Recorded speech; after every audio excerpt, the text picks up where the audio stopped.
Namaste and hearty greetings to everyone. I, Arghi Shakolkar, will be the host for the second session, which will be on the new political era in Bangladesh and the security challenges at a seminal conference on the recent dire developments in Bangladesh. The session is chaired by Ambassador Anil Trigunayat, who is a retired IFS officer. He is a former ambassador to Jordan, Libya, and Malta. As a career diplomat, Ambassador Anil Trigunayat has served in the Indian missions in Cote d'Ivoire, Bangladesh, Mongolia, the United States of America, Russia, Sweden, and Nigeria. He has also served in the capacity of Deputy Chief of Mission in the rank of Ambassador in Russia, in Moscow. Ambassador Trigunayat is a distinguished fellow and the head of the West Asia Experts Group at Vivekananda International Foundation. He is also closely associated with several think tanks and chambers of commerce. Currently, he is also serving as a chairman of the Confederation of Education Excellence. The key speakers for this session will be as follows. Dr. Mubashar Hasan would be the first speaker for this session. Dr. Hasan is the executive director at the Sydney Police and Analysis Center. He is also a postdoctoral research fellow at the Department of Cultural Studies and Oriental Languages at the University of Oslo in Norway. He is also an adjunct researcher at Western Sydney University. He has also authored two books, Narratives of Bangladesh, Culture, History, and Politics, and the next book being Islam and Politics in Bangladesh. He has also published over 20 journal articles and book chapters. Dr. Mubashir Hasan will be followed by Rami Desai Ma'am. Rami Desai Ma'am is an author, anthropologist, and scholar of the Northeast region of India. She focuses on ethnic identity, tribal issues, and insurgency. She also comments on and tracks developments on the Indo-Pacific and current affairs. She is presently a distinguished fellow at the India Foundation, New Delhi, and a consulting editor at Global Order. The next speaker following Rami Desai Ma'am will be Vicky Nanjappa sir. Sir has spent over 20 years in the field of journalism and has dabbled with various beats, especially internal security and legal reportage.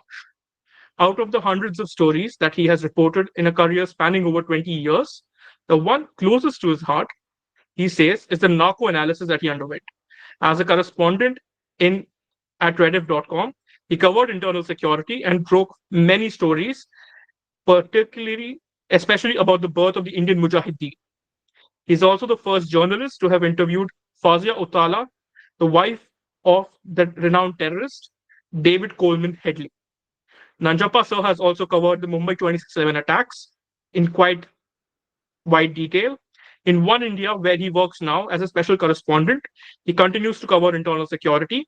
He has also extensively covered the birth of the Islamic State in India right from 2014.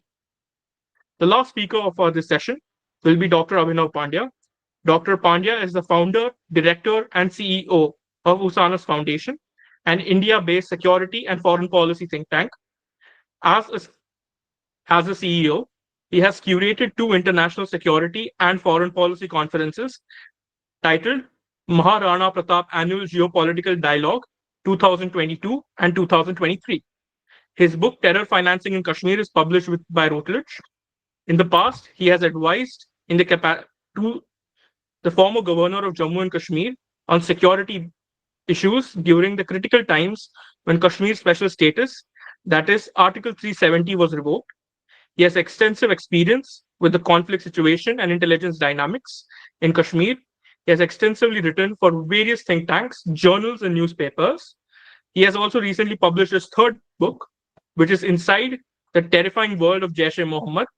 With this, Dr. Anshuman Behera is an associate professor in conflict resolution and peace research program at NISA, a trained political scientist. Dr. Behera worked with the Institute of Defense Studies and Analysis, IDSA, and Institute of Conflict Management, ICM, New Delhi. Before joining NIAS, his main areas of research interest are in the field of political violence and internal conflicts in India, Nepal, and Bangladesh, pertaining to democracy and governance in India, political theory, and social impacts of development. Apart from his extensive work on the Maoist insurgency in India and militancy in South Asia, Dr. Behera has also written on insurgency in Myanmar and Nepal, governance in the northeastern states, and the social impact assessment of infrastructure projects in India are his present research areas. He teaches courses on theoretical constructs of understanding conflict, qualitative research methodology in social sciences, and approaches to conflict resolution. I'm sorry for missing that out. With this, over to the session chair, Ambassador. So, thank you. Thank you, Argesh, for those introductions. It's a great pleasure to chair this session organized by Indic Researchers Forum, essentially decoding some of the security challenges that India faces currently and pursuant to the changes that have taken place in Bangladesh in the last 3 months, especially as in the almost 15 years, what we have witnessed is that those challenges that used to come across from Bangladesh with regard to extremism, terrorism, radicalization, cross-border activities have been greatly contained to a great extent due to the consistent political will, as well as the much greater exchanges that were taking place between the two forces, and the border management was done very effectively. But what is happening today is something that is a bit difficult because Bangladesh is currently going through a major transition. It is a very important partner for India, and it is our civilizational partner, historic partner, and a comprehensive strategic cooperation partnership that we enjoy together, which has helped Bangladesh a great deal. But we understand the challenges. Unfortunately, the challenges have occurred, basically taking some kind of an anti-India stance, which has been mentioned also in the previous panel discussions. And we find that this has happened in different countries. And what happens in Bangladesh is something that we'll have to see exactly. But our collaboration model with Bangladesh has been very unique. Very many problems that normally neighbors have been resolved to a great extent, be they the border disputes, the river disputes, and others. They have been satisfactorily sorted out. And there have been a very active cooperation on both sides to combat the drug trafficking, the counterfeit currency, that is one of the major problems, human and cattle trafficking, and we have other security related issues, including various terror groups and a large number of groups on both sides, especially in northeast of India, because we have some of the groups that were being given a lot of support from across the border. And we should not forget that most of these extremist terrorist groups work like a syndicate and across geographies, across borders. That makes it very difficult, and they continue to support. And Bangladesh and India border is a very long border, 4,090 odd kilometers, and it is not easy to manage it unless you do the joint patrolling, which was being done, and joint marking and fencing and mutual inspections and all. Even I used to go for several inspections across the border intersecting.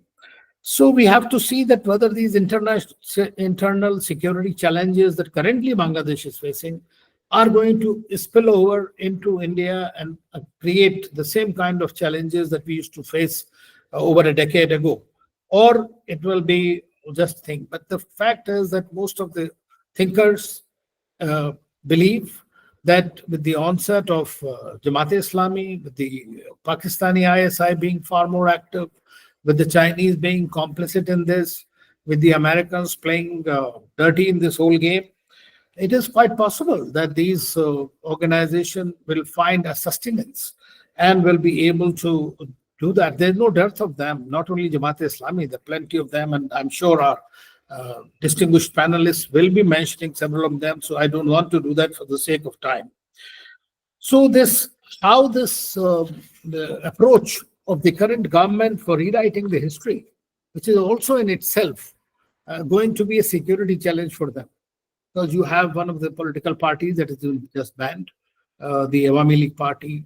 Sheikh Hasina left Bangladesh, and what will be her fate? Those are many challenges that will also depend and will also provoke a certain kind of issues which India will have to factor in, apart from the radical groups, which are very much going to be in play. Then we have also seen another challenges about the large number of attacks against the minority communities, be it Hindus, be it Buddhists. When I was in Bangladesh, I remember the General Shah's regime was there at the time. He did not even acknowledge the presence of those Hindus. When he would talk about 10 crore Manush, 10 koti Manush, he would not include those 2 crore Hindus who are an integral part of their pluralistic identity of Bangladesh. So it is something that needs to be seen. Then Bangladesh also has these Rohingya refugees, and I read some reports that these refugees, some of them could be recruited, especially by some of the groups like the HUJI or Huzi, Harkatul Izdahim, and others for their own purpose. For this, they become an easy target for recruitment. So this is something that also I think we will need to look at. And I would not like to go on and on. There are so many things, but I would only request the distinguished panelists to try. What do they consider as the real and imminent threat to India and the India-Bangladesh relationship in general, since the anti-India political landscape has obtained quite accentuated? What should be done to correct it? If you could suggest some practical steps, that will be very good. Apart from security-related aspects, do you think India's public diplomacy should adapt some changes, especially their approaches could be fine-tuned? Is it possible for that? And finally, a question that was raised in the last one to General Chauhan, perhaps you could also think whether our neighborhood first policy needs a change or an overhaul, or whatever is being done is the right way. In my view, whatever we have done and the results have shown on the ground with regard to our other neighbors, be it Maldives, Sri Lanka, or Nepal, that is something that we can see. Only just about 15 minutes back, I read that a report that Lashkar-e-Taiba, Hezbollah Mujahideen, and Jaish-e-Mohammed have just met in Abbottabad for terror training. So this is a challenge that we are going to face, and this is something that I have been mentioning. So I'll request each one of the distinguished panelists to kindly just devote maximum 15 minutes, and so that we can leave some time for the questions. Yeah, Rami, please. Unmute yourself. Okay. Yeah. So I'm finally I'm going in first now. Yes, that's good. I'll try to keep to time. So Yeah, namaskar everyone, good afternoon. It really is a privilege for me to be here on Indic Researchers Forum once again. And it's really stellar to see the line of expert speakers. So congratulations to the team for continuously keeping this so consistent. But more importantly, I have Ambassador Trigunayat, who's chairing this session. I've had the privilege to listen to you, sir, all the time. I've learned so much. So I apologize in advance for any something I may cause with my talk. But, coming straight to the topic, of the Bangladesh crisis and illegal immigration, of course, India's Northeast region. Let me begin by giving the interview, an overview of the situation in Bangladesh. I think we are all very aware of how our geography is with the northeastern region, with the chicken's neck, how important it is for us. And the fact that Bangladesh's internal political stability has a direct security implication, considering that we have over 4,000 kilometers of land borders. So border management is obviously critical, and issues such as cross-border smuggling, migration, insurgent activities have always had an impact on India's northeastern states. And that obviously is of so much of concern to us because of, like I often tend to call it, the tyranny of the geographical location of it and the distance of it. It was, as we all know, it was during the Khalida-led BNP tenure between 2001 and 2006 that was infamous for the rise of militancy and safe housing of insurgents from India's northeastern region in Bangladesh. There were a lot of instances where there was enough evidence of the connections that were maintained across the border, even with BNP leaders like Tariq Zia, and there was another gentleman called, for some, I can't pronounce his name, but Babar. Scandals, have always been rampant. There was this incident also, I'm sure all of us will remember, of the 10 trucks that were filled with arms that were being shipped from Bangladesh to the insurgents in the Northeast in 2004. Now, I have been studying these areas for about 20 years now, and I had the opportunity during those years to travel a lot of these states. And I remember one of the, in a state like Tripura, one of the biggest problems used to be, NLFT and its, easy access through the porous borders into Bangladesh. And that had immense impact on the internal stability of the state. Today, when we go there, it's a lot different. Today, when we travel in the Northeast, it's a lot different than when we used to travel 20 years ago. With some amount of stability coming, there's been development, some amount of peace. Actually, there's been 74% reduction in insurgency-related incidents in the region. But again, now with the recent ouster of Sheikh Hasina, we've again seen Bangladesh sort of courting a lot of the extremist elements that it has. The courts granted bail to 28 members of a newly formed group who received training from armed groups, which are, for example, the KNF in Bandarban. So, they were arrested in 2022, 2023, and suddenly we see their release.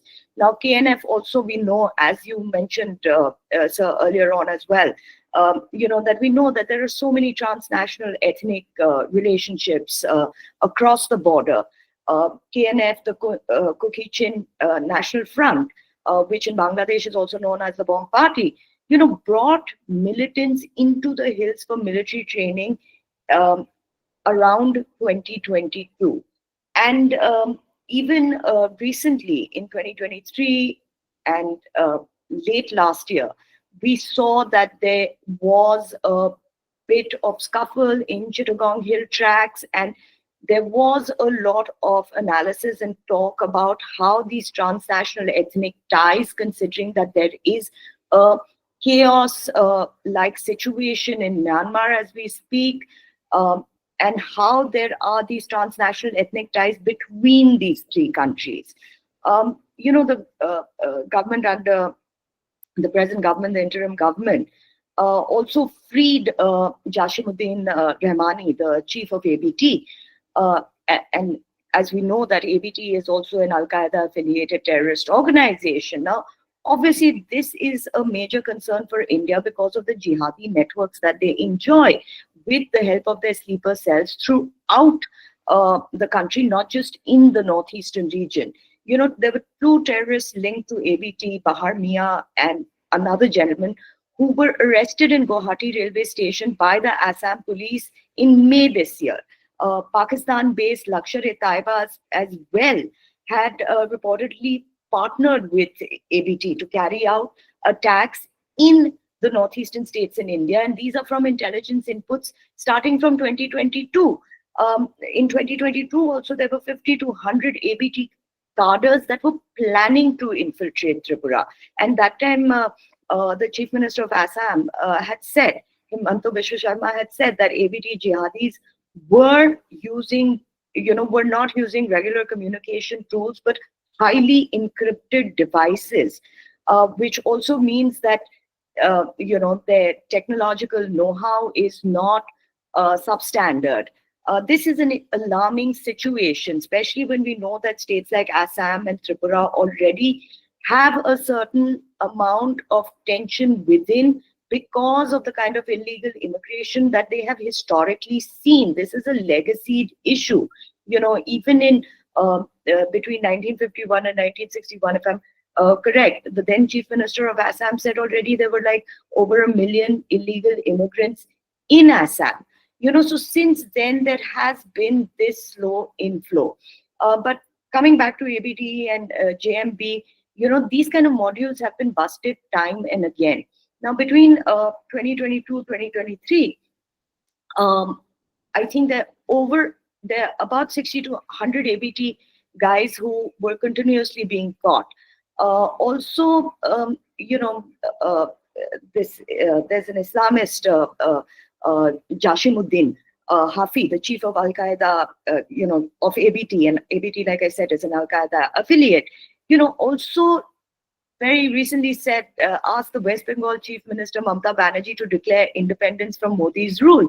He also said that India will be partitioned and Islamist flags hoisted over Delhi. So, there's nothing that is not clear to us. I think Rahmani's specific mention of the Siliguri corridor, also as we refer to it as the chicken's neck because of its precarious position and its width of just about 22 kilometers in its threat, also underscores the potential and the interest in disrupting the kind of stability that the Northeast region has recently, or at least in the last decade, started enjoying. We must also remember Rahmani knows India well because Rahmani was he studied in India's Darul Uloom Deoband, and then he later went to Saudi Arabia before returning to Bangladesh. And once he returned there, he obviously, was in favor of the pro-Islamist parties. So this kind of networking obviously is going to embolden extremists and Islamic terror groups. Now, India has also significantly developed sub-regional connectivity along its 7 states in the northeastern region, through Bangladesh, whether it's land transit, rail connectivity, transshipments within Bangladesh. Now, majority of this, as we know, happened during Sheikh Hasina's regime. But northeastern region-based insurgents, have the potential of disrupting all of this, again, because of the kind of borders that we have. And these are very large borders, with Bangladesh, we have another 1,643 kilometers with Myanmar. These are porous borders. A lot of these borders, you could say, that are only as strong as their weakest link. So, to plug all of them to 100% success rate would be entirely impossible.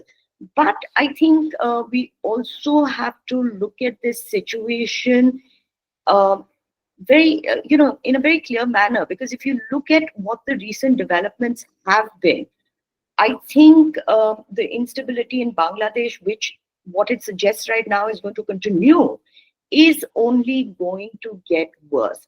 We've seen Jamaat and I'll just name a few of these developments. Jamaat is gaining ground as expected, and Awami students' wing has been banned by the Yunus-led government. There have been reports of media houses like Daily Star being asked to shut down by Jamaat-e-Islami. There have been, like I mentioned earlier, there have been release of radical elements, and that has a huge potential to activate the ranks and file on ground. We also have we will also have to closely watch the developments, with the debate going on with the president, removal of Hizb Tahrir from the terror list, the removal of minorities from government jobs. There have even been other developments like limiting of entry of tourists in the guise of ecological preservation. So, and over and above this, we have, India has given refuge to Sheikh Hasina. Bangladesh is not very happy with it. Her protection is our duty. There is a lot of indicators that, we have to be on high alert and watch these developments very closely.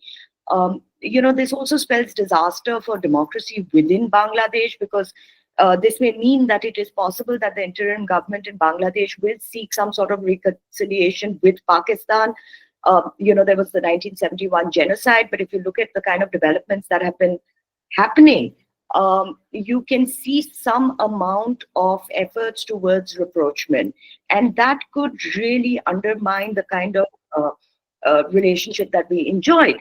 Um, Also, recently, and this is an important point, Bangladesh requested for artillery from Pakistan. Now, the reported request was for 40,000 rounds of artillery rounds. And this, if you look at it in the light of the withdrawal of physical checking of containers shipped from Pakistan to India, that again becomes a really major concern, because now you have arms and ammunition that can reach Bangladesh without any checks. Also, if Bangladesh starts expanding cooperation, we'll have to really wait and see. We'll have to really wait and see.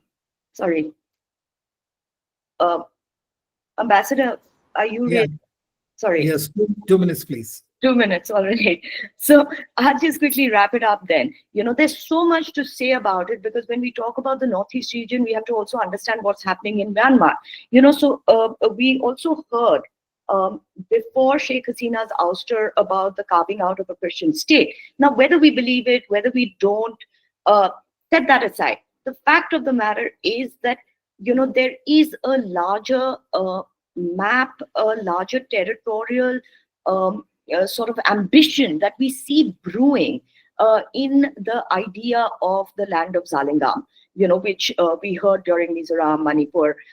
Now, if you look at the same tribal communities, transnational ethnic communities, even if they're loosely related, you have them in Chittagong Hill Tracts, you have them in Myanmar, and you have them in the northeastern region. There is also illegal immigration now from both the countries, and we know the whole debate about the St. Martin's Island. We know about China's interest in China nudging Bangladesh to have maybe closer cooperation with Pakistan. So, I think this is going to prove to be a difficult situation for us.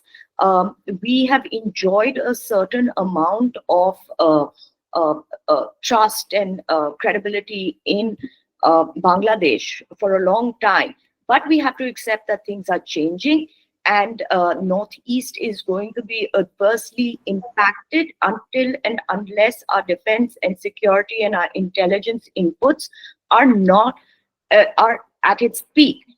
I'll just wrap this up in 50 seconds, sir.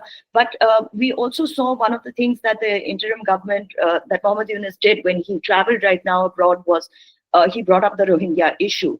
For a long time, I've been looking at these areas, and even in Myanmar, ARSA was the most quiet in the entire chaos that was happening in Myanmar. The chances are they're sitting on the Tomru border, they're sitting in Cox's Bazar. I would not be surprised if a territorial claim comes at some point. And I think that is, again, something we need to watch very closely. Let me also say this, when it comes to Rohingyas, Tripura has seen a consistent amount of illegal immigration of Rohingyas. Let me also remind my viewers today that it was the Rohingyas that were trafficking the methamphetamines that were being produced in Myanmar. It's a $40 billion industry in Myanmar. There were $7 billion Java pills that were produced, and it became such a huge problem for Bangladesh that I think there was a death penalty that was enacted for the traffickers. So this is going to be, apart from insurgency, apart from terrorist activity, the drugs that are coming into the country is going to be a huge problem for us. We have a war on drugs, which the MHA and the Home Minister sat upon a meeting in 2017 and put the states on high alert.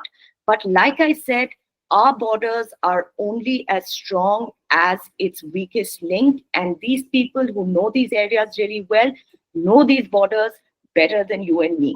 So I think the best that we can do right now is watch these developments very closely and remain on high alert. And I'll wait for the questions to come up, sir. Thank you.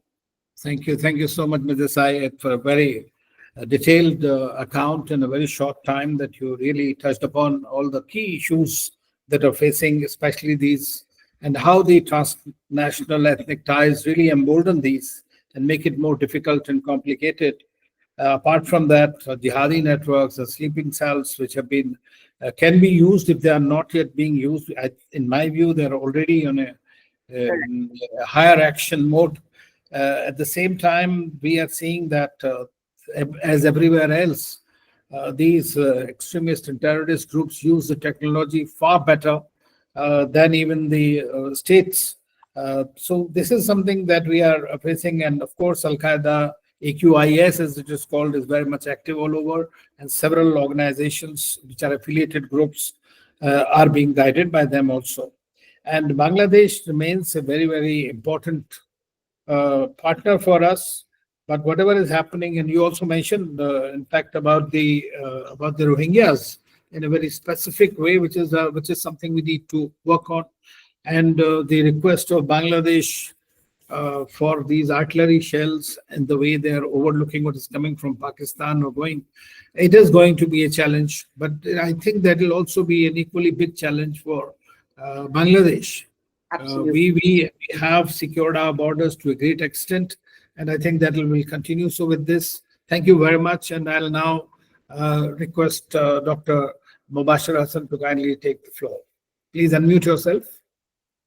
Thank you, Ambassador. I hope you can hear me well now. Yes, perfectly fine. Yes, thank you. Thank you. Thank you also, Indic Researcher Forum, to invite me. And just one second, I'll tell you all the speakers that I'll be just using this hand 2-3 times just to tell you you're left with 2 minutes. Yes, so it is 15 minutes time I got, I guess. So I plan to speak for 10 minutes, explaining Bangladeshi perspective of what happened on the ground, and 5 minutes what India could do to reach out to the new regime.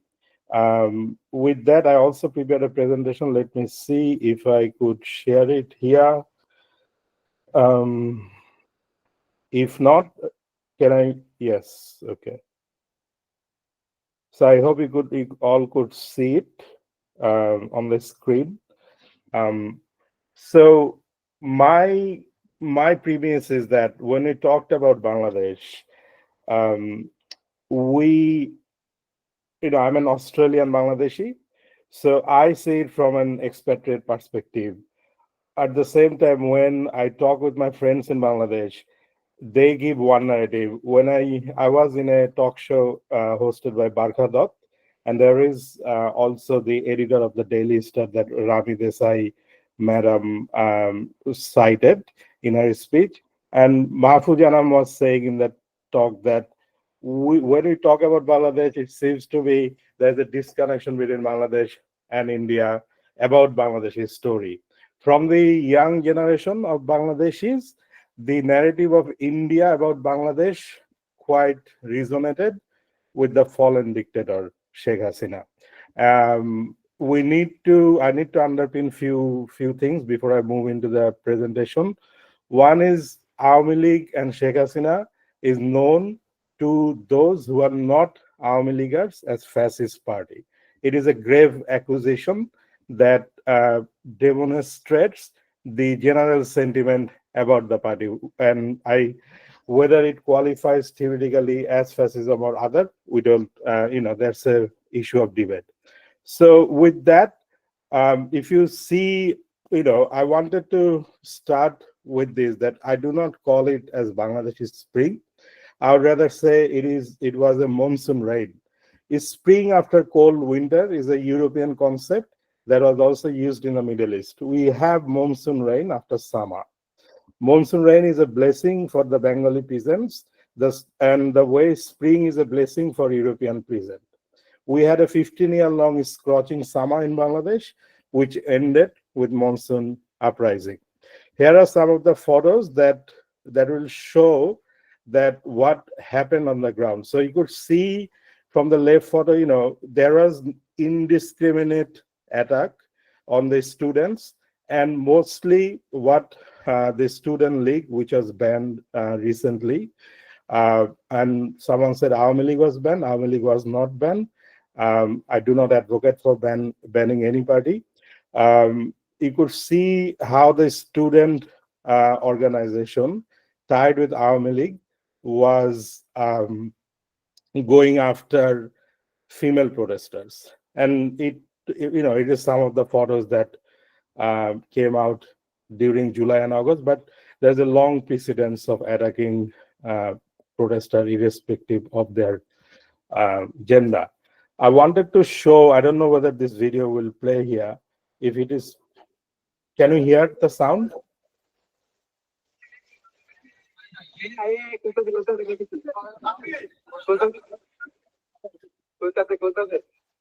So what you could see here, that someone here is hiding from the police fire, and three, four policemen was going after this unarmed civilian who was protesting.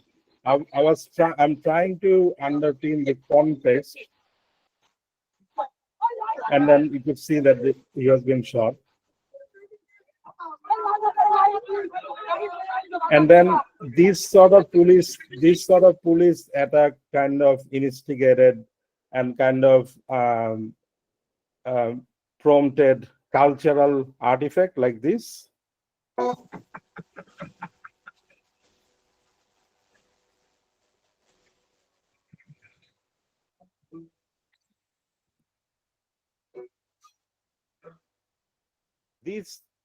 What it does is that it encapsulates the public sentiment through this video. So what I'm going to cruise through what led to the protest and the ouster of Sheikh Hasina. Development under Hasina in Bangladesh had two trends. One was that authoritarianism development in Bangladesh, and the other is democratic protest, Bangladesh and development. So if we know the history of Bangladesh, the Bangladeshi history was quite strongly underpinned in democratic resilience. We all know Sheikh Mujib's 7th March speech, where he proclaimed that now the people of Bangladesh, Bengal want freedom. And you could see from his speech that freedom, rights of the people and freedom were underpinned strongly. And from that basket case, it moved towards this development that is told by World Bank. There's an impressive growth rate, and Bangladeshi development was featured in New York Times, Wall Street Journal, Nikkei, and Bloomberg. But what happened is that when this narrative of development was going, people are growingly discontent across the spectrums, because one, there was no election, and free and fair election since 2009. And Ambassador, as you have mentioned, Bangladesh since Ershad period, that Bangladesh is loved to vote, and there was no voting. And Global State of Democracy data showed Bangladesh ranking in 134, rule of law 135. It is one of the at the bottom of the world. World Press Freedom Press 165, Freedom House, partly free, corruption skyrocketing, rule of law index. And this is what happened to the people. At least 2,500 Bangladeshi citizens were extrajudicially killed. That means there is no court, there is nothing. They just took them from their home and shot them down. Over 600 Bangladeshi citizens are forcefully disappeared. Hasina managed secret illegal prison system like Syria and Egypt. Journalists, academic, opposition activists arrested, tortured, jailed, and for writing, speaking, and media. You could see in this bottom photo here that she is a journalist for Prothom Alo, who was taken as a petty criminal by so many policemen. So this had an impact on Bangladeshi people. That is the point I wanted to make. Of course, we would understand Bangladesh across the political groups, but also political groups exist in a society, and in a society, a general widespread fear and rage were kind of brewing, and it was waiting. Because we published an article in the Asian Survey early in June 2024 with my colleague from Norwegian from University of Oslo, and we kind of looked into, even though Sheikh Hasina had established a strong authoritarianism over the state, whether she was able to capture the society, able to establish authoritarianism in the society. And we found that she couldn't, because people across different spectrum keep protesting uncoordinated way. But the quota reform movement kind of brought all this together. And we know this quota reform movement, there was attack by the ruling party when police and other security forces. There were a curfew, shoot to kill policy, over 800 dead, including 32 children, and also police stations are burned. It was a total chaos, and it was very bloody. Here are some of the photos of, you could see snipers are being deployed on the protesters, police shooting. And if you look into this banner here, it says, "Buk petichi guli kor." I have given my chest, shoot us. So it kind of took the whole event to certain way that there, people just start showing that if you kill us, but we don't want you. And that is targeted towards Sheikh Hasina. And I created a timeline of event, what happened. And then I would come back to what India could do. When you said that it is a challenge for India, I think, I was probably one of the few Bangladeshi authors and writers. I kept speaking and writing about that India should diversify its approach of public diplomacy and engagement on Bangladesh. One of the core tool of Sheikh Hasina was to establish authoritarian narrative through the narrative of history, and she personalized that history. So it is my father, it is me, it is my family, and it is Bangladesh. So what in that way she had done is that she became the state in the eyes of Bangladeshi people. And for some reason, I understand, as the biggest neighbor, Indian official narrative was kind of linked with it. But those who studied history, those who read books of history, the protest and the liberation war was supported by Indian military, and I do not think it was possible for Bangladesh to be independent without India's diplomatic, military, and public diplomacy support. But it was not only Awami League, right? It was people from all across the strata participated in that independence war. So I think, and also we need to, I think one of the leverage India has, that Dr. Muhammad Yunus is no Islamist. In many ways, he is a target of the Islamists, because he is coming back. This microcredit model doesn't appreciated by many religious factors, because this whole thing around interest is prohibited in Islam. So in a way, also what he is that he is Western supported, and he is appreciated in the West. And India is also, when it comes to India and China, India, in my understanding, is also aligned with the Western ambition. So I think India has a leverage here. Maybe it is not a leverage like Hasina, but what Yunus is offering is that he is offering people's support, not people's resentment. Second is that India could diversify its rhetoric of public diplomacy. Previously, what India, in my understanding, what India has done is that those who are criticizing Sheikh Hasina, it includes journalists, academic, and writers, they were not getting visas to coming to India.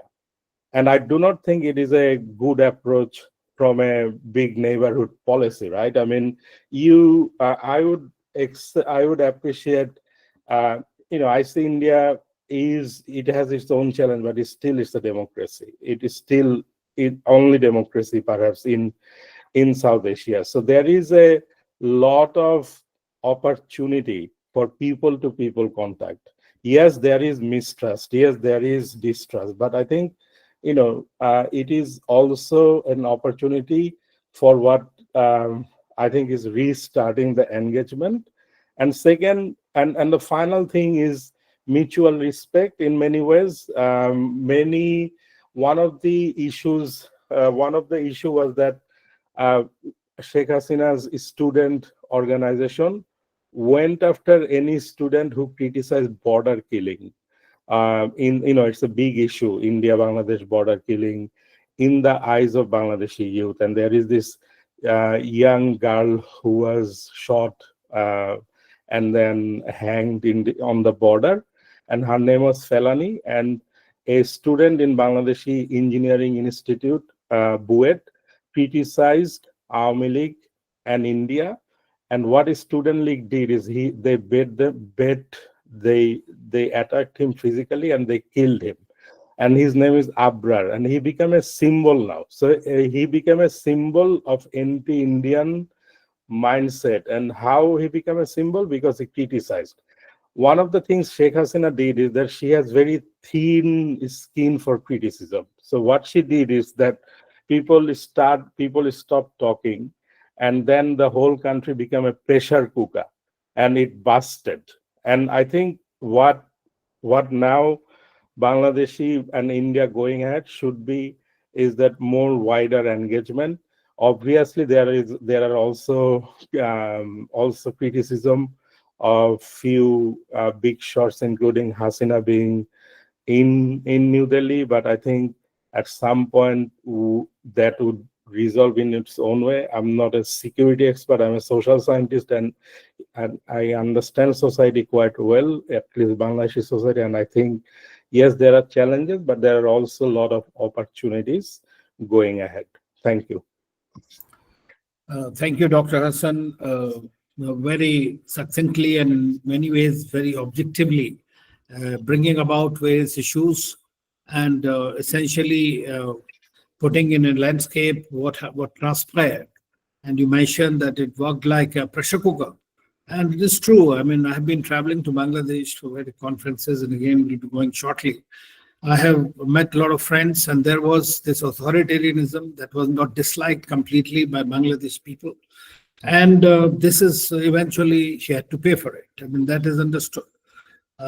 You also gave certain aspects, and I fully agree with you about what kind of public diplomacy we should be engaging in. And definitely, what happened is, as you know, that India's neighborhood first policy essentially is a non-reciprocal policy. The only thing India expected in return, cannot enforce, but expects that our neighboring countries will not allow their territories to be used against our core concerns, especially with regard to terrorism. That's the only expectation. In whatever India has invested in Bangladesh, $10 billion plus, is for the people of Bangladesh. They are the ones who have benefited. If the economy of Bangladesh has risen to this level, coming out of the underdeveloped economies, and so the credit also goes to these kind of I would say the projects that have gone on, but you are absolutely right. Well, Dr. Yunus is not an Islamist, we all know that. That is true. But he has certain issues with Awami League and with Sheikh Hasina in person, because she slapped over 100 cases against him. So he's also a human. At the same time, so obviously his support base is going to be more from BNP or from the Jamaat-e-Islami, or even the Americans for that matter. But going forward, we'll have to see what kind of a polity or the leadership emerges. Because what I gather from various youngsters is that they don't believe neither Awami League nor in BNP or the existing parties. They would like to have their own. But let's see if the civil society groups and the students can find their vision being translated into a real polity. That is what the Bangladeshi people really deserve and want to be. One thing I can assure you, I'm no longer a diplomat, but I can tell you that India, irrespective of the government, is a friend of Bangladesh or Bengali people. That's very important, because we have many more things which connect us. On this note, I would like to thank you and also invite Dr. Abhinav Pandya to share he has written a stellar book, third in series, on Jaish-e-Mohammed. And that is an exceptional thing. I hope Jaish-e-Mohammed is not playing dirty here, Abhinav. To an extent, it is. Yes, it is. I'll just come to that. Yes, I'll come floor to is that. yours. In fact, but they love Bangladesh, for various reasons. Okay. Thank you. Go Thank you ahead. very much, 15 sir. minutes max. Sure. I would like to, highlight a few things. For me, being the counterterrorism analyst, the biggest concern that arises from the recent ouster of Sheikh Hasina government is the strengthening of Islamist and extremist forces in Bangladesh. Now, before discussing the details, I would like to bring forth a few facts. First and foremost, in Bangladesh, in the this which was the Eastern Bengal earlier, this Islamist consciousness or the extreme religious consciousness fundamentalism has always existed in some form or the other. Even Sheikh Mujibur Rahman, we must not forget that he was an ally of Sohrawardi. Okay? Later, when this movement, the separation movement came up, this extremist consciousness phased out for a while, but it did not vanish because this movement was on the on the issues of language and also the proper parliamentary representation. But somehow those things motivate us to believe that this kind of extremist consciousness did not exist. But that was just a temporary, I would say, vanishing of the consciousness. But at the same time, these Jamaati elements were existed. I mean, they were present and they were acting strongly in the support of Pakistan. And even after Bangladesh's independence, they continued to exist. They continue to exist and they continue to strengthen. Later in 1990s, when we had this Bangladesh Nationalist Party government in power, the Jamaati elements got strengthened. And during those times, some of the finest terror networks emerged in Bangladesh.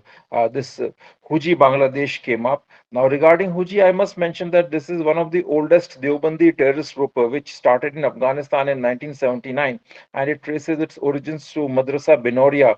That's another Deobandi terror hotbed in Karachi.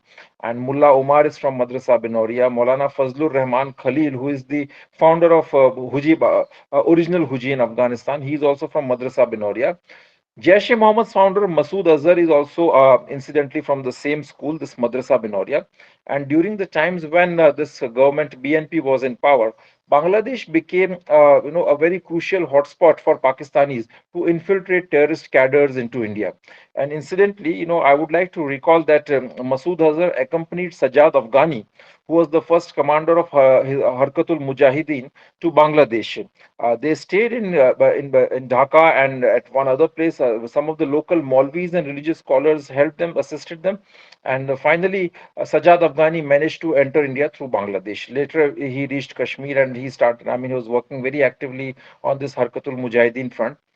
Later, Masood Azhar also, when he was sent to patch up the differences between Harkatul Mujahideen and Harkatul Ansar, he came to India via Bangladesh route. First, he came to Dhaka, and then from there through the Biman Airlines, he came to Delhi.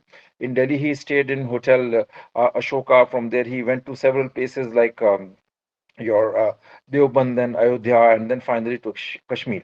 So this was the time when Bangladesh became a very critical hotspot for infiltrating terrorists.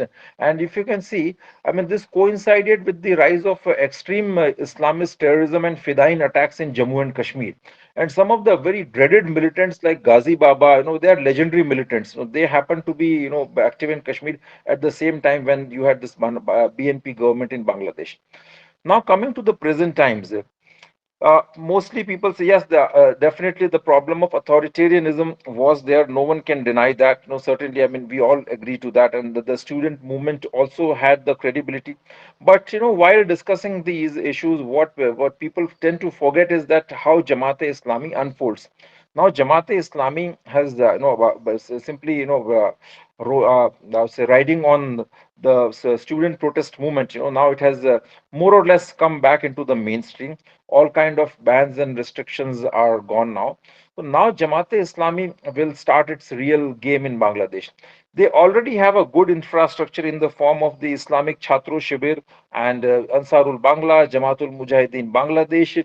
Sentiment is always there on the ground. This kind of extremist, the extremist Islamist consciousness, and in fact, when we discuss this, I must recall the fact that IS, Islamic State in South Asia, when this ISIS was spreading in South Asia, Kerala, along with Kerala and Maharashtra, Bangladesh was also one of the critical hotspot for the spread of ISIS activities in Bangladesh. And interestingly, this famous attack in 2016 Gulshan area, that was the attack which was led by Islamic State activists. And here, while this Islamic State was spreading in Bangladesh, the most interesting part was that, I mean, it was going beyond the organized cadres of Islamic Chhatro Shibir and Jamaatul Mujahideen. Or it was basically impacting the people like from the common population, and all the youngsters who were quite educated, they participated in that Gulshan area attack, which is a which with definitely a strong evidence to show that how ISIS was spreading in Bangladesh. Now, coming to the present times, I guess most of the people tend to argue that Bangladeshi societies, I mean, civil societies, liberal and modern values will inhibit the growth of Jamaat-e-Islami in Bangladesh. Well, I tend to disagree with this statement. Some of the very eminent experts and journalists like Sudha Ramchandran, they have argued in various portals that, I mean, the Jamaat-e-Islami will not curry much favor with the public. Okay. And the reason they cite is that they are not this kind of, Jamaat Islami's activism on the streets is not going to turn into a massive electoral support. So while discussing these issues, we must not forget that these ideological parties like Jamaat Islami, Muslim Brotherhood, they have a very long-term design. They don't actually go for the electoral support. Even in Pakistan, for that matter, if you see in Pakistan, some of these very extremist religious parties like Milli Muslim League, which was started by Hafiz Saeed and Jamaat-e-Islami, they were never successful in the proper like mainstream elections. They were never successful. Even in Jammu and Kashmir, Jamaat-e-Islami, whenever it tried its experimenting with the mainstream elections, they were not successful. But that's not their job. They look at longer term trends, and their basic role is to set the larger agenda, the larger discourse. And that's what they have done in places like Egypt. In Egypt, Muslim Brotherhood is there, which is like the African cousin of Jamaat-e-Islami. And in Kashmir, Jamaat-e-Islami has done the same thing. In Pakistan also, these religious entities have done the same thing. Now, for example, how Jamaat-e-Islami unfolds, the best classic example of this, their modus operandi, if you want to know, then that is Kashmir. In Kashmir, Jamaat-e-Islami has a very strong and a robust presence at the grassroots level. They run orphanages, they run schools, they run colleges, and they have madrasas and a very strong social presence. They organize ijtemas. Now they work on the terror. They basically work on the basis of terror tactics. They would invite people to come and attend their ijtemas. If people refuse, then they would try using pressure tactics. In Jammu and Kashmir, not a single killing has taken place without the support or the sanction from Jamaat-e-Islami. The entire South Kashmir, which supports, I mean, has a very strong Jamaat-e-Islami support base, and this popular political party, People's Democratic Party, it comes on the vote bank of Jamaat-e-Islami. Recently, the national conference, which was led by the so-called supposedly secular and liberal Farooq Abdullah, or its party's national conference, that also came strongly supported by Jamaat-e-Islami. So this is how it is going to unfold in Bangladesh also. So when people say that Mr. Muhammad Yunus is not an Islamist, I guess that has to be taken with a pinch of salt, because he personally, he may not be Islamist. Again, that is also something which I really doubt, because if his secular credentials are that strong, then he's expected to act in a slightly different manner. But then certainly, in the present circumstances, Jamaat-e-Islami is going to get stronger and stronger in terms of its social, cultural, and political presence.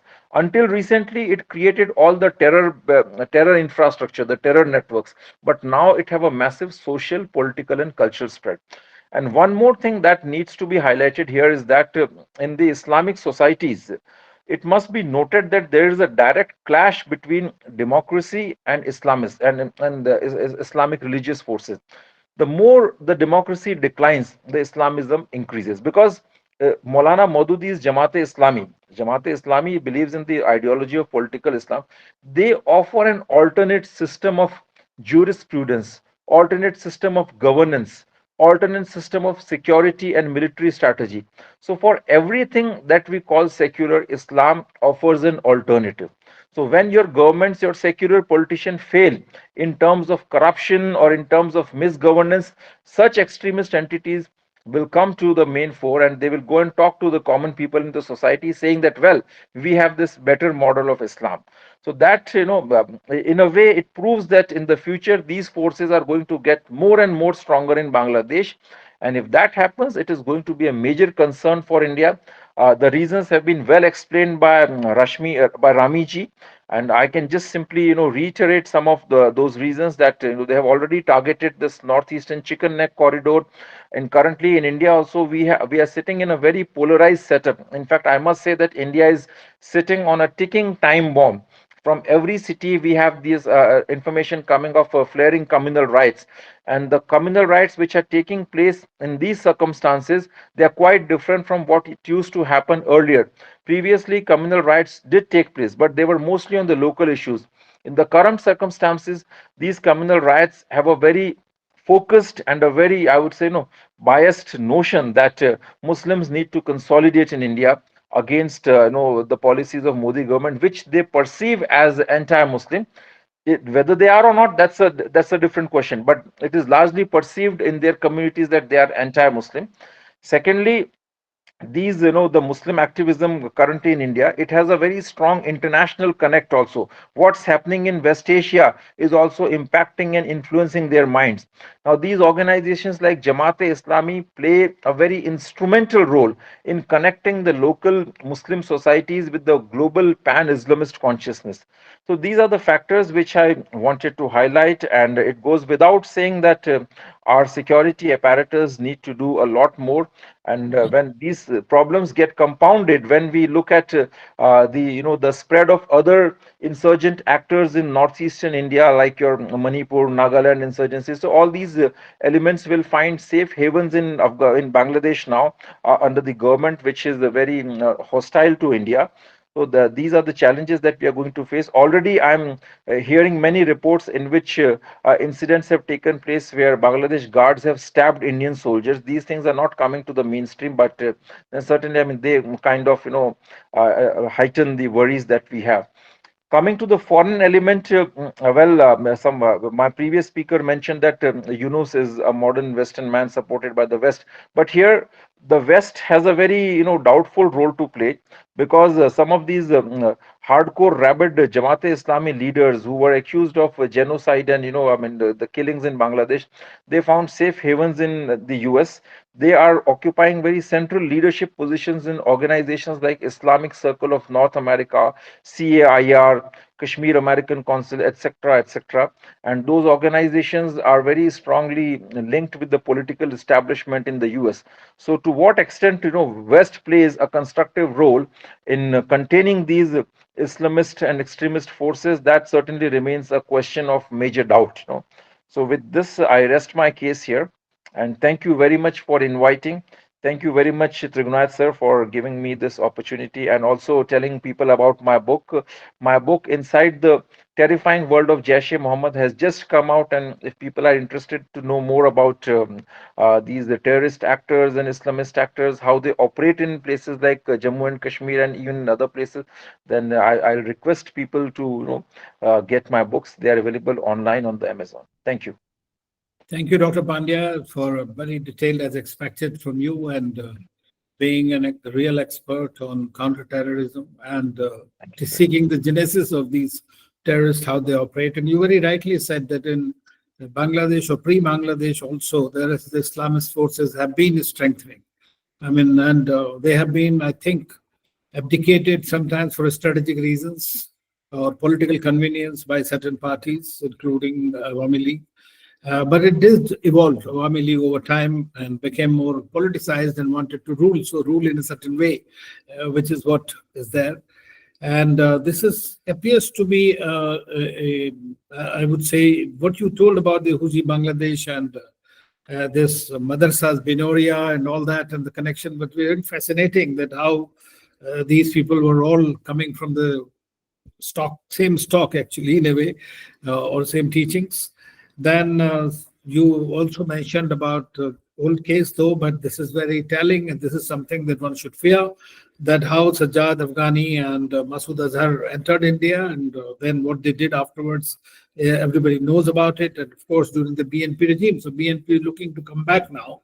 So let's see how it eventually it plays out. And what you mentioned about that Jamaat-e-Islami probably is continuing to play a supra group kind of a role in Jammu and Kashmir, because as you said, nothing happens without the blessing in one way or the other. So that is a very serious thing that needs to be really looked at in something. And you also about the ISIS growth, actually, that what role they played is, and you are absolutely right. I fully agree with you that the parties like Jamaat-e-Islami and all this, they want a little bit of a political cover. That is important for them. But at the same time, their long-term game is ideologically continuing on their path by using violence to achieve their ends. So that is something that cannot be denied or discounted.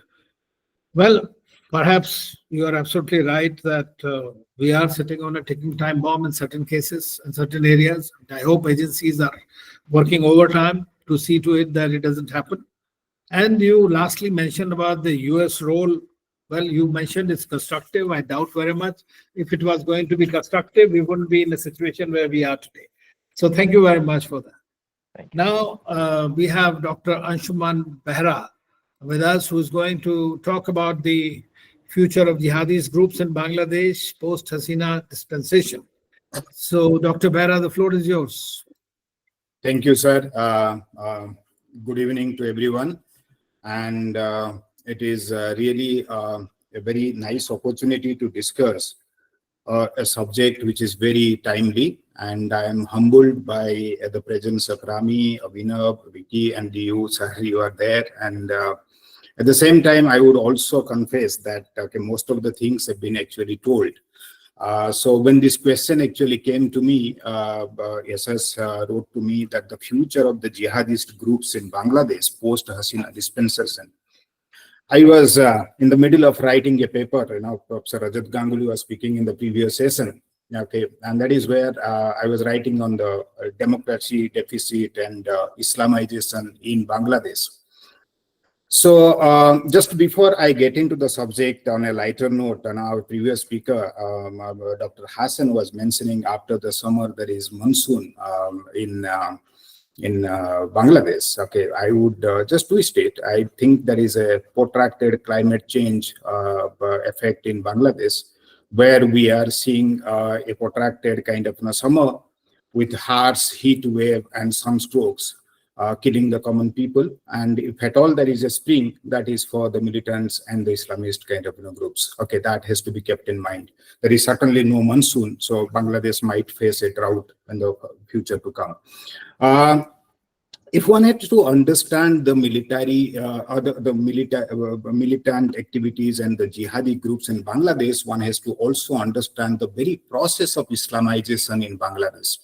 What we are seeing today, a democratically elected government being actually, forcibly thrown out of the country, and what Hiranmay Karlekar had very aptly written some 12, 13 years back, Bangladesh, the next Afghanistan. Okay, we need to go back and read that book again. Some of the lines that Hiranmay sir wrote, they sound that come across so prophetic, So that is where what we are witnessing in Bangladesh right now is necessarily the result of 200 years of protracted Islamization in Bangladesh. So what we actually observed in the late 18th century, early 19th century, the Islamization process that consolidated on the base of Hindu phobic. Okay, the Nara or the sloganeering that actually echoed in the East Bengal those days, that it was necessarily the Muslims should come together necessarily against the Hindu jamindars, the businessmen, and the priest, is now either interchangeably used as Indo-phobic, or it is actually clubbed together, Hindu-phobic and Indo-phobic actually driving the Islamization process there. And it is also cocktailed with something, the global Islamic aspirations to establish a, Islamic Ummah kind of thing. A couple of discussion actually took place in the last deliberation. People calling, and Abhinav was actually hinting at that. Muhammad Yunus as an Islamist or not. Let's get into what kind of Islamist we have in Bangladesh.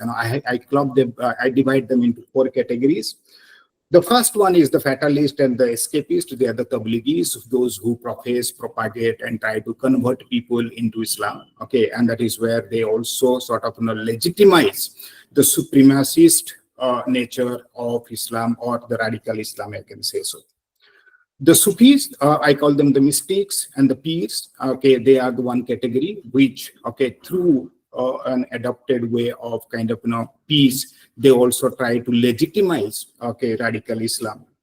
Then you have the militant reformist. The militant reformists are the Jamaati Islam, okay, and the Hifazat Islam kind of groups.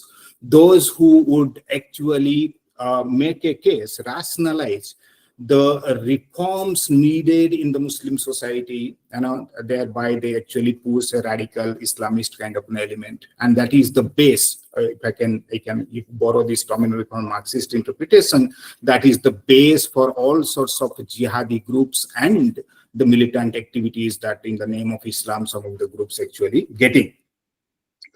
Then this is where I would actually draw your attention. The next category, you would like to rethink. I do not want to attribute anything. The Anglo-Mohammedans, the opportunist, pragmatist kind of group, starting from General Irsad to Muhammad Yunus. I leave it to the audience and to the better minds here to decide, what do they do? Okay, this, English-speaking Anglo-Mohammedan people who take the shelter, the refuge of Islam, radical Islam, to further their goals, and thereby, to call them that they are not Islamist will not be a correct way of actually judging. So these 4 categories, they have certain commonalities, though the modus operandi are different, but the commonalities are very stark and very, very kind of, very clear to us. One, they are invariably anti-women.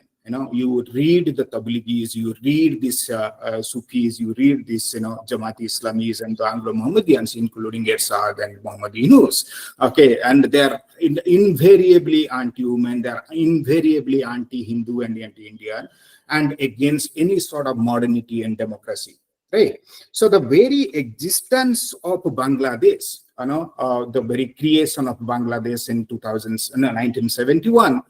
Contrary to the popular belief that this actually punctured or ruptured the two-nation theory, I argue, I have written a couple of papers on that, now I'm writing a couple of more, that this re-established the two-nation theory, that there is an exclusive religious identity and the exclusive religious kind of thing of the Islam. And that is where one can safely argue that this is a successful episode of the larger Islamization project of the world.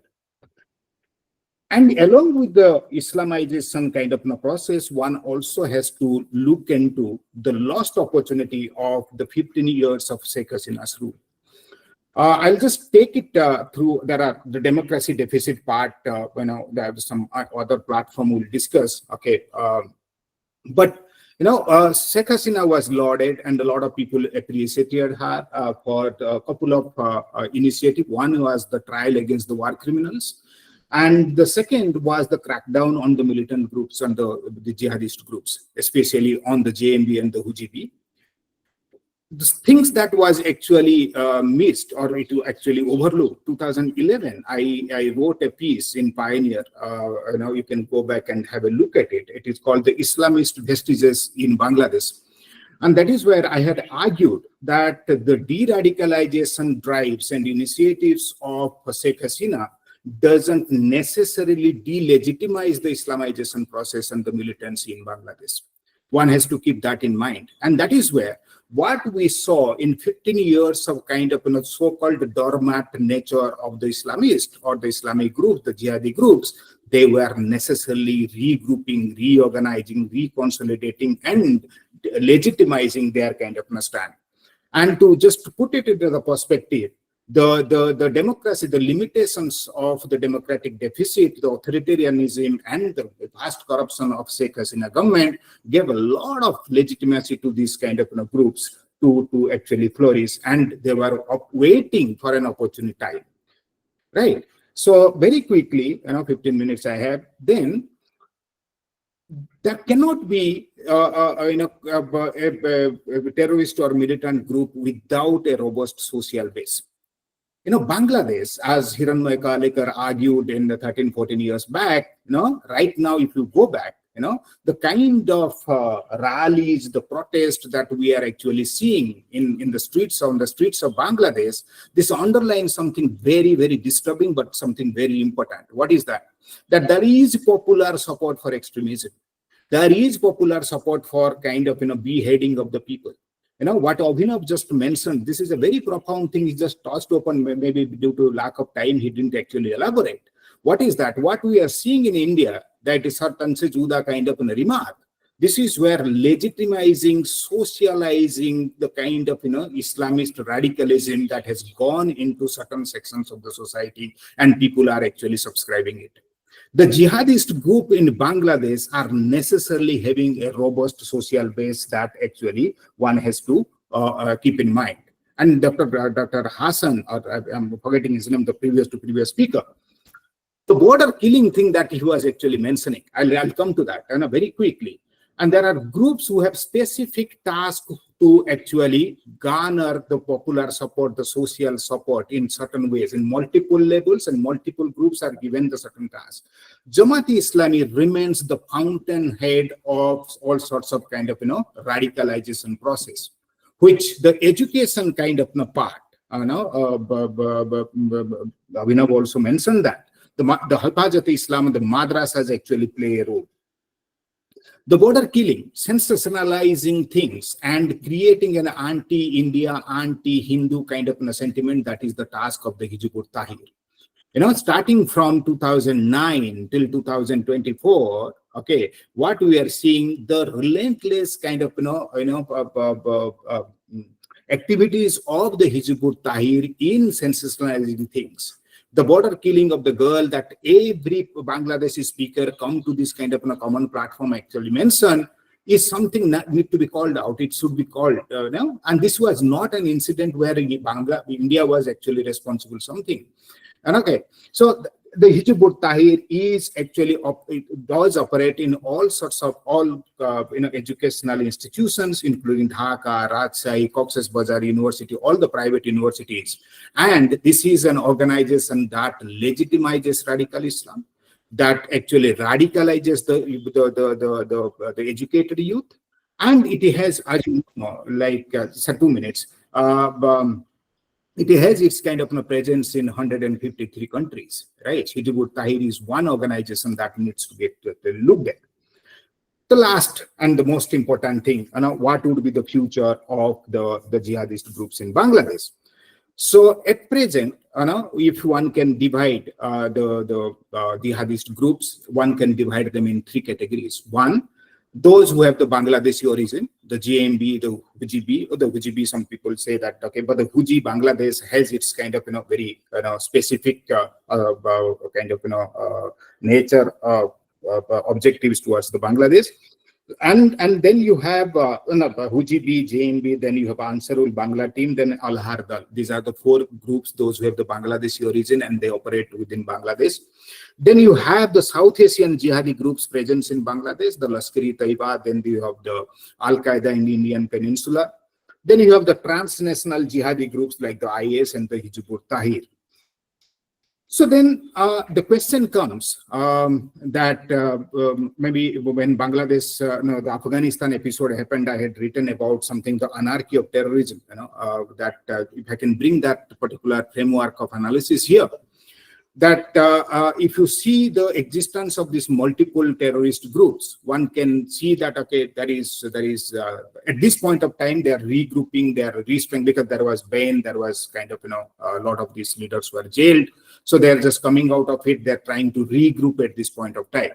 But what is the future? The future is there will be anarchy of terrorism, hierarchy of militancy in Bangladesh. Because these groups, however Islamic they are, because extremism always talks of extremism which produces extremism, right? So what we have seen in Afghanistan, in Pakistan, or elsewhere, in Sudan is also a good example, to some extent Ethiopia, and Chad. Okay, these are the areas where you see the existence of multiple kind of jihadi groups doesn't necessarily call for a united way of functioning, a peaceful functioning. They all fight against each other.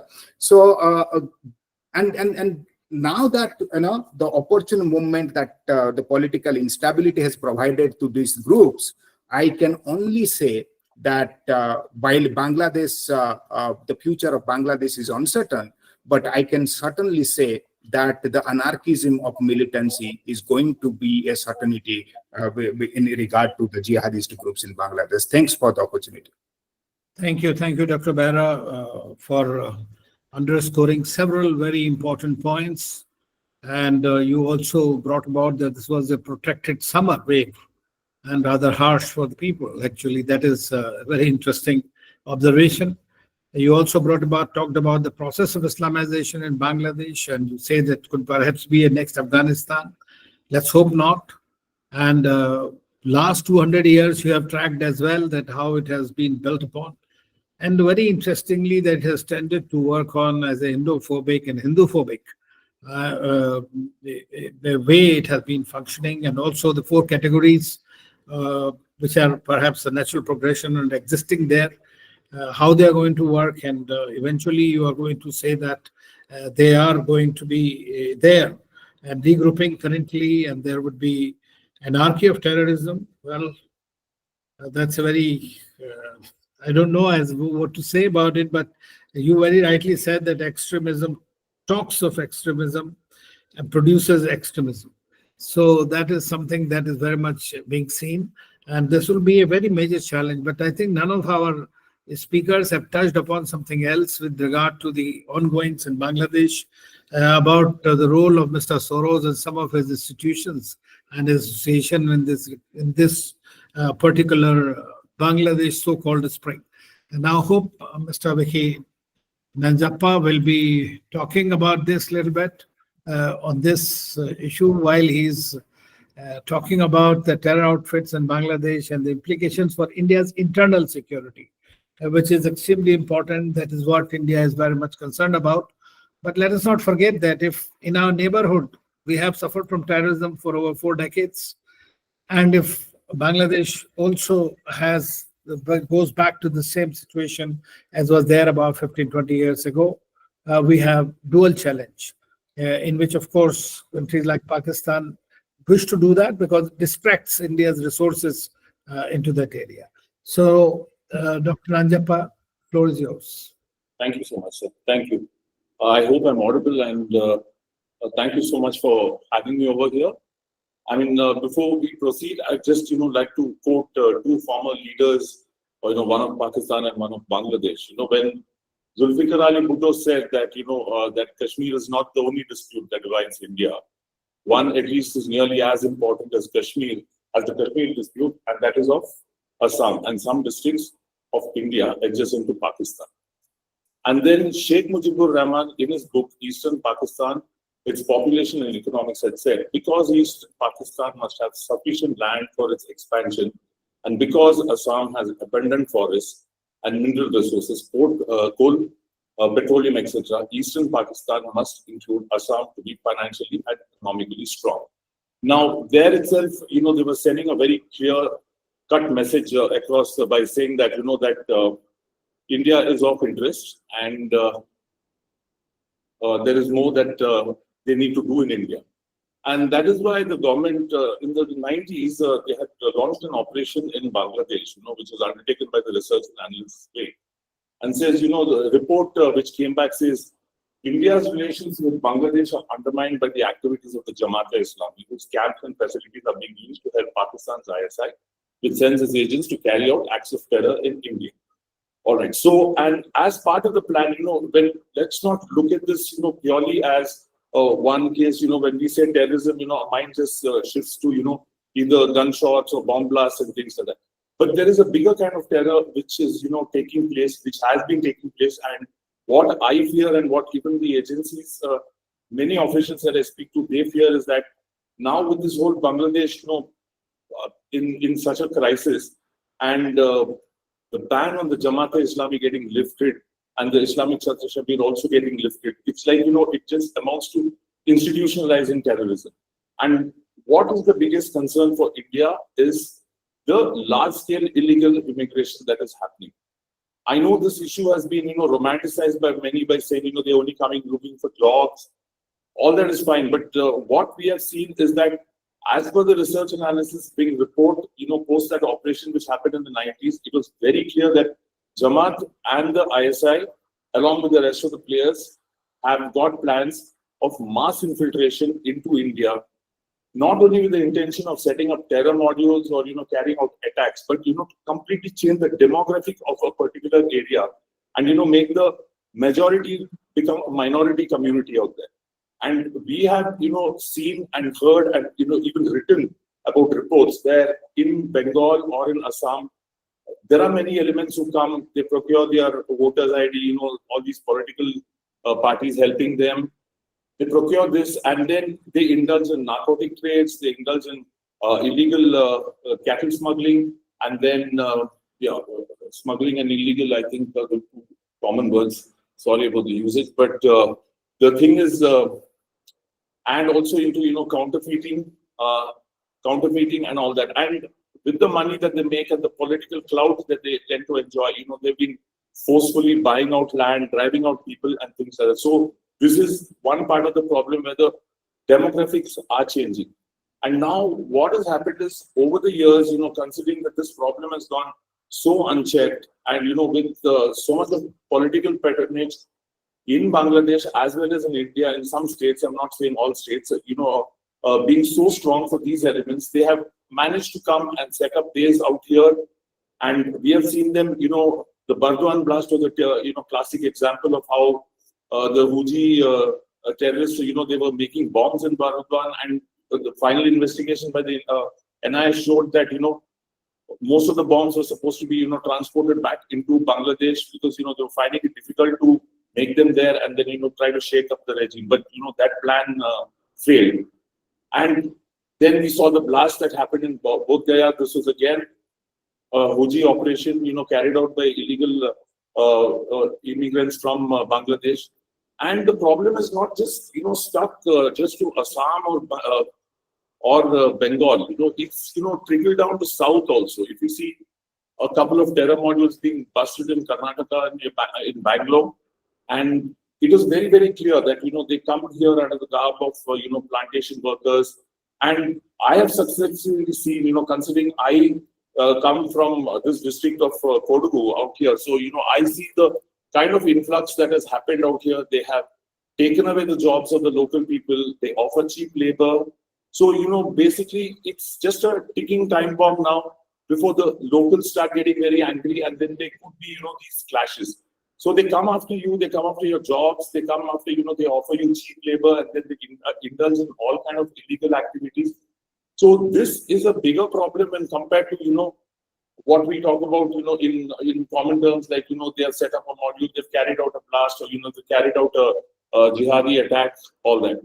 I think in the Indian context, the change in demography which they are attempting is something that, we need to tackle on a very, very urgent basis, while also, making our borders so secure, considering, the kind of developments that have been taking place in Bangladesh of late, with Jamaat-e-Islami, which is banned in India out here, and getting legitimized with a ban getting lifted for reasons best known to them. So it's basically a terror organization which we all know has so many linkages, with groups like Huji or Al-Qaeda or Taliban and, all these groups. And now, I won't be too surprised if BNP wins. They are going to take the Jamaat support, like what we have seen in the previous, terms.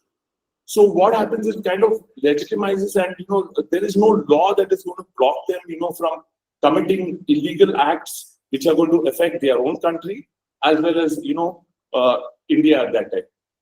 Can we talk to the Jamaat? No, we cannot talk to the Jamaat. It's a banned organization. So, that is definitely not a possibility. So I think what we need to do is, secure local jobs, make sure that the locals are not losing out on anything. Do not, let it become such a, chaotic situation that you just realize one fine day that, many districts in Assam or Bangladesh, the majority has become a minority.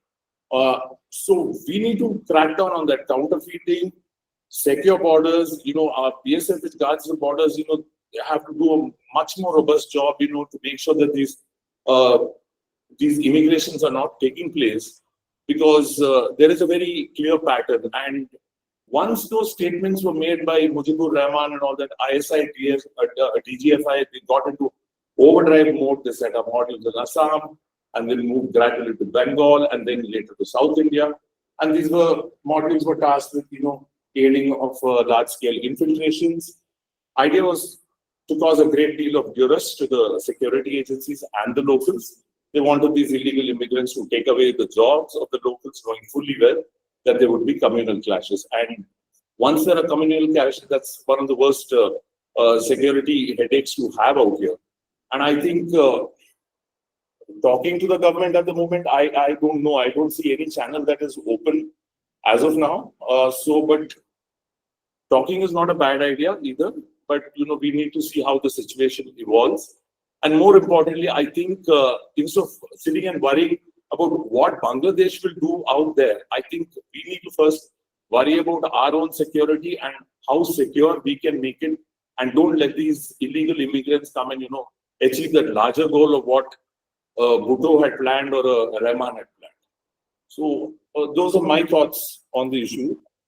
Thank you so much, sir. Thank you. Thank you. Thank you, Dr. Nanjappa. It was an important thought. And we know that the Northeast, especially, if you come to see in Tripura, there are about 90% of the people who have come from Bangladesh are located there. And a large number also in Assam and other places. And what you're mentioning is that certain social unrest is quite visible, and our Northeast remains volatile to a great extent, what we are seeing in Manipur and elsewhere. That is very important. So what you said is something that you recalled about the strategy of the both Bangladesh and Pakistan leaders, that India remains a place of interest for them to carve out their own constituencies. That's an interesting research. And what you mentioned about the institutionalization of terrorism through illegal immigration, not necessarily creating this, but they eventually become sleeper cells. And that is something in South India. I've seen it since 90s. Actually, in some parts of Kerala and other places, that the various groups have been very, very active. They have made a lot of sleeper cells. And I hope the agencies are working on this. So demographic change, if that happens, and social unrest, if it is created, so that will lead to a very major internal security issue for India. And I think that's what we are concerned about. And hopefully this Indic Research Forum will convey all these recommendations which are there to the concerned people. Now there are questions. So thank you once again to all the speakers, but let me have a look at some questions, and I hope that people have marked it too. Otherwise, anybody can take it. So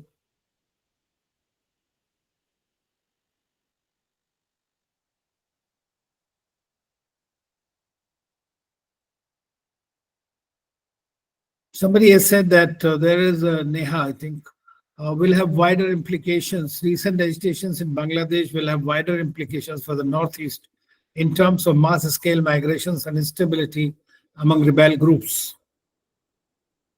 Anybody would like to take it? Rami? Please unmute yourself.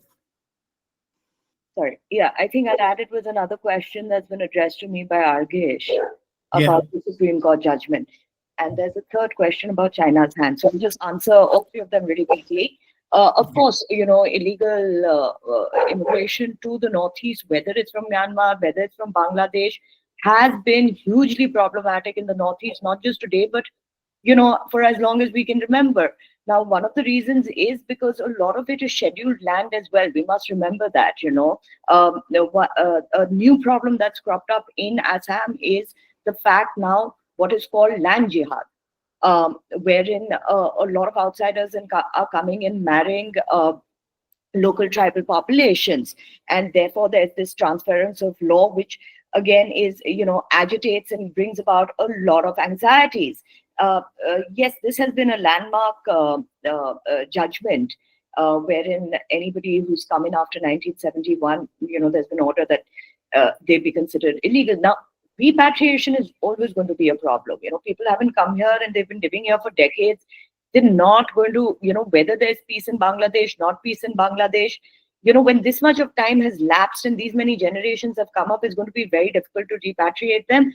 Also, to be able to identify them and, correctly do so that we don't have the same problem that we had like in the NRC in Assam. So this is, of course, I think everybody is very cognizant of this fact that there is an order, but the how one is going to implement it, one will have to really think it through. But let me also pull out a thread from what the previous panelists said about a lot of immigrants going to other places. Most of the immigrants that were caught by the railway police going through Tripura were going to either UP or Kerala.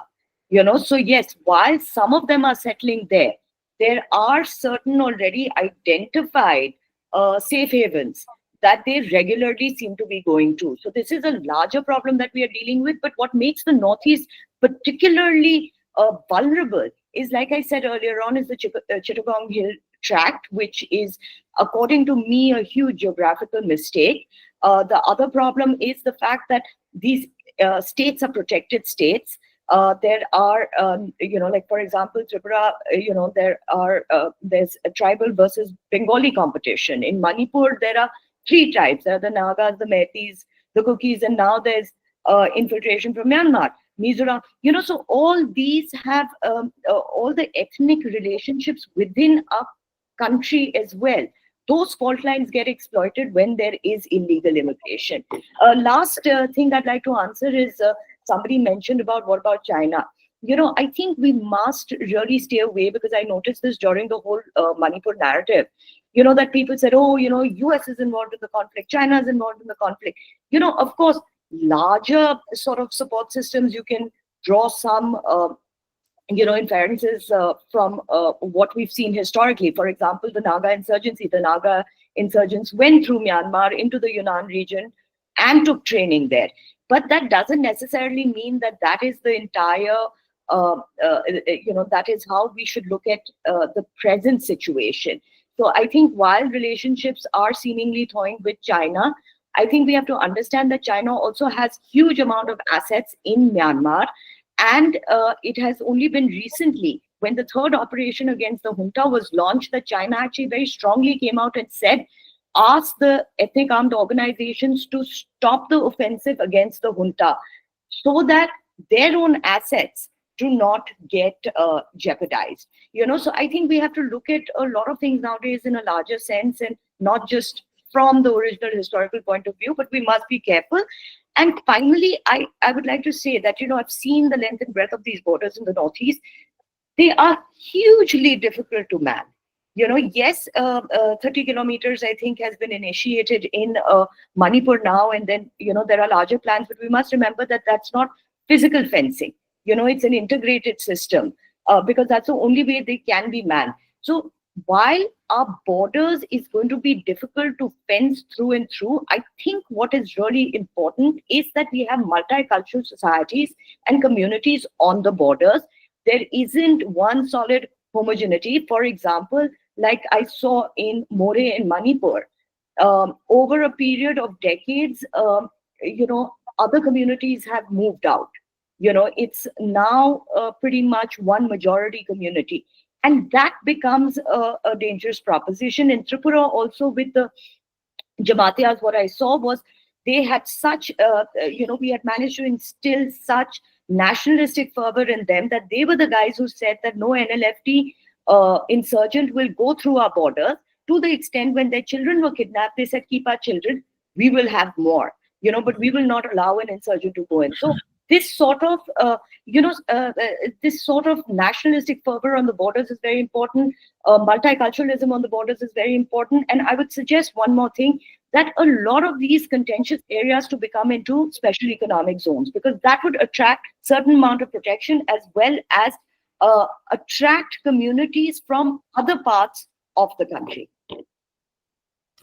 Thank you. Thank you so much. You have also given certain ideas, again, some solutions which are very important, especially the SEZ. I know we had tried these border hearts with Bangladesh, which were working pretty well, in fact. But let's see what is the fate of those. Right. Now, there's a question from our friend Abu Siddiq, that at present, who India has as its ally among its neighbors. Firstly, I would like to say India does not look for allies. We don't believe in alliance system. Neither we don't want to become anybody's ally, nor we want anybody. We want friends. And India is committed to the welfare and progress and development of all its neighbors, including that of Pakistan. It depends on which way they want to go.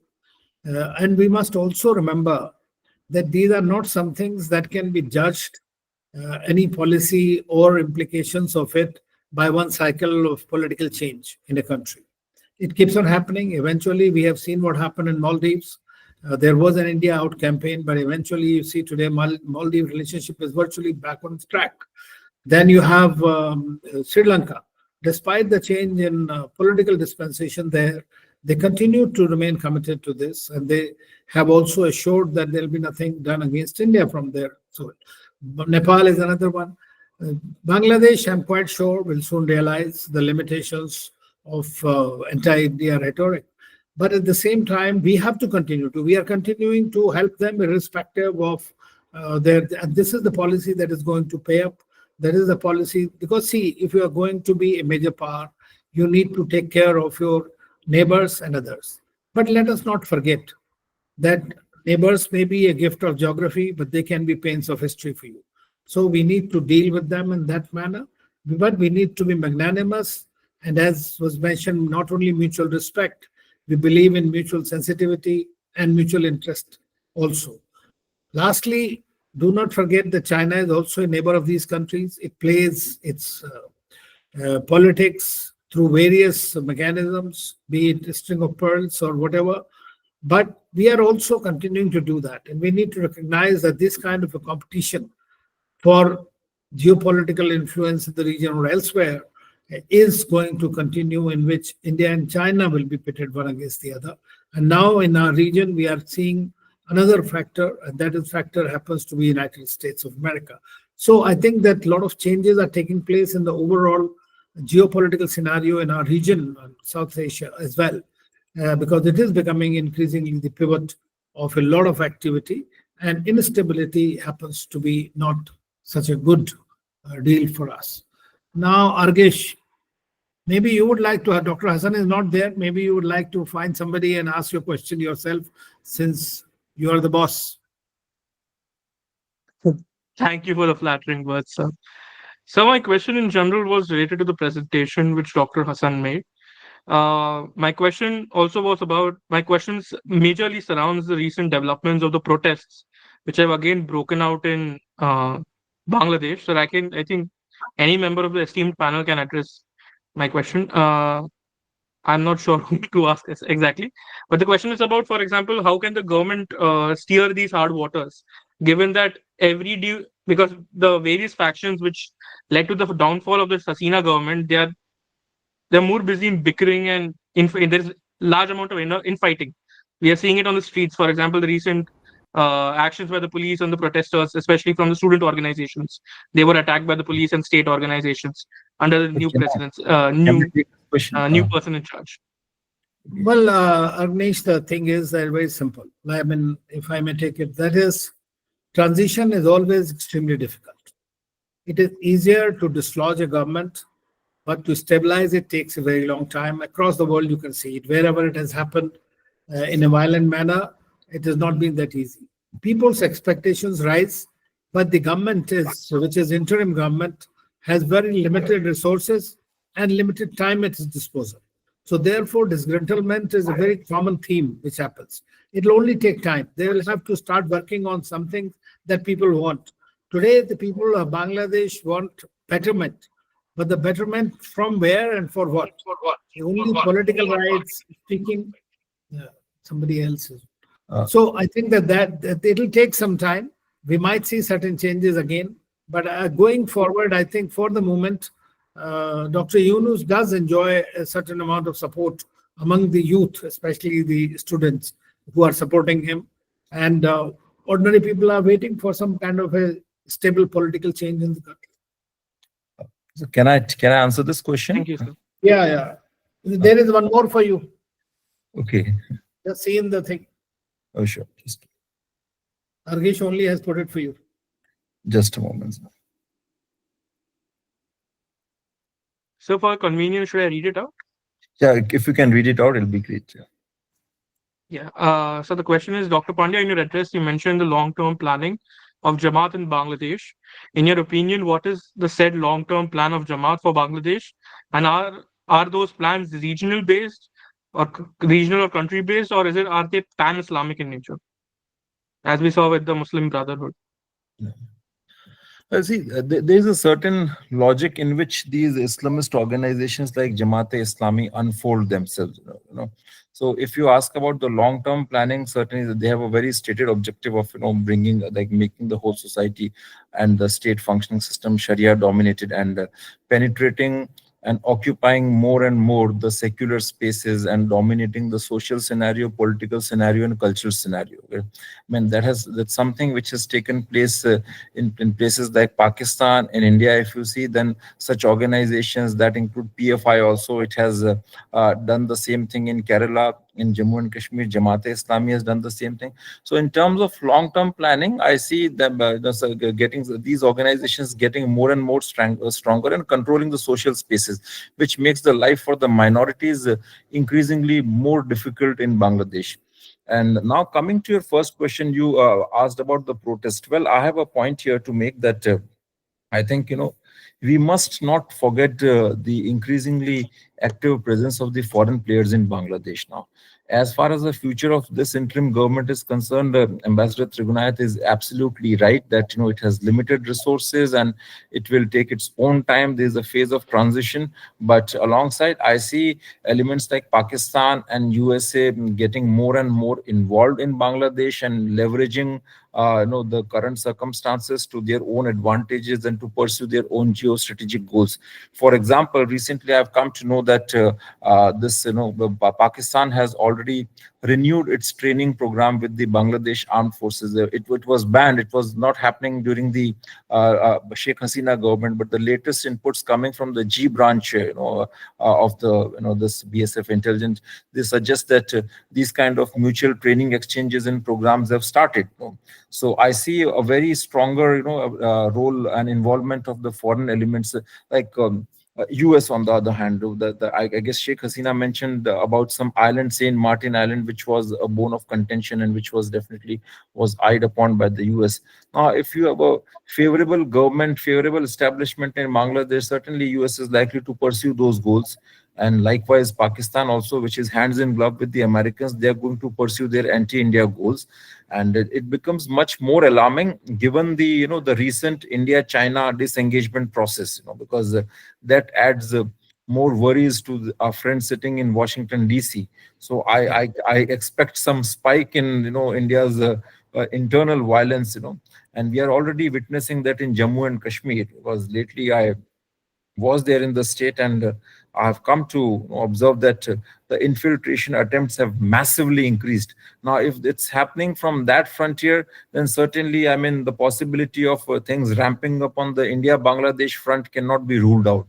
It's just a matter of time and more investigation. And I mean, so these protests which you just mentioned on the roads, they become a little more trivial, given the involvement of these larger factors. These protests are more symbolic of the local disgruntlement and resentment, which is certainly going to continue. But in the larger framework, these foreign elements will get much more stronger. Absolutely. And now, since we have already come to our 4:30 time limit, I would like to thank all the panelists for excellent views and suggestions that have come from each one of you, which will be very, very useful going forward in the discussions and studies that the Indic Researchers Forum will produce. And those recommendations will help us perhaps fine-tune our Bangladesh and the neighborhood first policy. So once again, thank you very much. Back to you, Argesh. Yes, sir. So with this, we have come to the end of the session, decoding the security challenges from Bangladesh. I would like to extend my heartfelt gratitude to all the speakers, Dr. Hasan, Miss name Rami Desai, Dr. Anshuman Behera, Mr. Vicky Nanjappa, and Dr. Abhinav Pandya, along with the Honorable Session Chair, Ambassador Anil Trigunayat, sir, for this insightful session. We will now have a small break, and we will